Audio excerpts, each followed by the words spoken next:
चला तर विद्यार्थी मित्रांनो, आज आपण आत्मविश्वासाने आणि न घाबरता इंग्लिश बोलायला शिकूया। तर आज आपण या ठिकाणी प्रश्नार्थक वाक्य बघणार आहोत। पहिलं वाक्य आहे had you ask for me. Had you ask for me त्याचा अर्थ होतो आपण माझ्याबद्दल विचारले होते का। बघा या ठिकाणी आस्क हा शब्द आलेला आहे, त्याचा अर्थ विचारणे असा होतो। पुढचं वाक्य आहे where do you live. Live म्हणजे राहणे असा अर्थ होतो। वेअर म्हणजे हा प्रश्नार्थक शब्द आहे। वेअर म्हणजे कुठे, अर्थ होतो तुम्ही कुठे राहता। तिसरं वाक्य आहे what is your father doing. बघा डू हा जो शब्द आहे, डू हा क्रियापद आहे, सहाय्यकारी क्रियापद आहे। डू म्हणजे करणे आणि व्हॉट हा प्रश्नार्थक शब्द आहे। व्हॉट म्हणजे काय। What is your father doing म्हणजे तुझे वडील काय करतात। तुझे वडील काय करतात असा या ठिकाणी प्रश्न तयार होतो।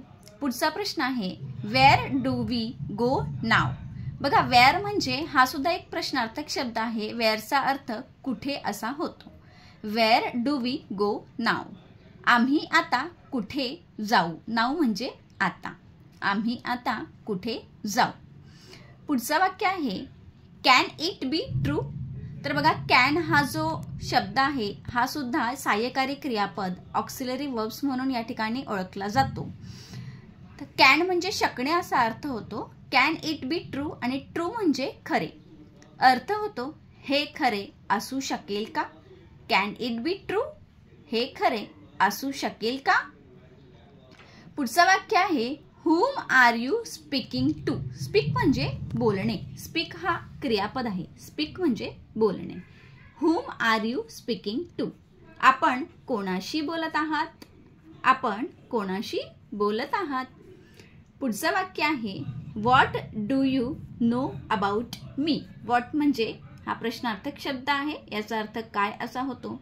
नो म्हणजे या ठिकाणी माहीत असणे, अबाउट म्हणजे च्याविषयी किंवा च्याबद्दल असं मराठीमध्ये त्याचा अर्थ होतो।